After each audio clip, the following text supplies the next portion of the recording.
My name is Liv McNeil. I play Nycha in Women Talking. My name is Kate Halett, and I play Ocha in Woman Talking. My name is Michelle McCloud, and I play Mayal in Women Talking.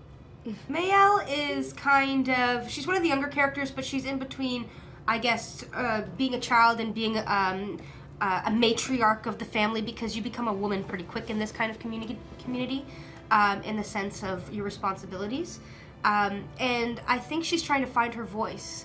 She's not quite sure whether she should be angry or empathetic or what have you, so she carries these emotions in her that she doesn't know how to express, and that's where you get the vices and the anxiety and things like that. So she's kind of in the limbo of finding her voice and building the confidence she needs to deal with her trauma, and also learning the words she needs to learn in order to process the trauma. So she's kind of on this journey, and I think the decision we make at the end is kind of... Ocha is a very naturally curious character. She's kind of right on the age of being kind of put into marriage, and I think that presents a lot of, it just elicits a lot of fear in her, and it just this desperate need to get out and see something before she's trapped with someone that she doesn't necessarily love or want to be with at all. And I think that she's very clear in what she wants and what she knows that she needs, and I don't think her opinions can be super nuanced just because she's so young, but I think she's just very set on what she wants to do. Nycha is on the sidelines for most of the time. She's an observer, she's a listener and a learner, and she's kind of has herself in her drawings for the most part. She also has her best friend, but for the most part, she does just have herself in her drawings, and she lost her mother, and I think because of everything, she kind of regresses, and she has lost her innocence, lost her childhood, and she uses her drawings as a way to process her environment and to understand what's going on around her and to learn. A great summary of the film is the conversation women have for the first time without the men being there.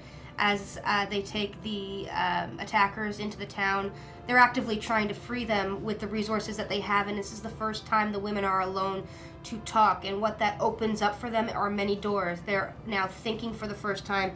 They're doing a democratic vote for the first time, which they've never experienced, but they need to be able to collectively decide what they're going to do, because it's not only for the safety of their colony, which is everyone kind of sticks together and supports themselves, but now they're having to deal with the safety of the colony, but more specifically the women.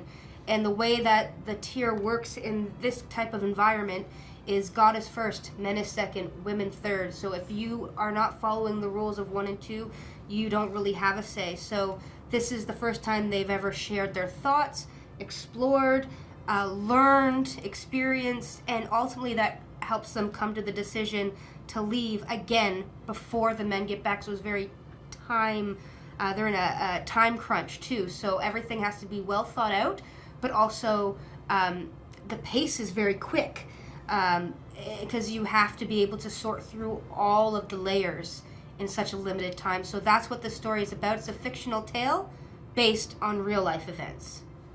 I'm super passionate about the way that Sarah has taken her life experience and has been able to talk about it honestly and openly, and she has the power to kind of expose these truths that a lot of people don't talk about, and she was able to take her experience and bring it into the film. But you know what? She's gone through a lot. She's gone through a lot of things, and it's just wonderful to see someone who's just so mindful and so caring and so supportive, but she is so daring and so courageous and so strong, and she is truly the backbone of this movie, and I truly admire that she's brought her experience to the table.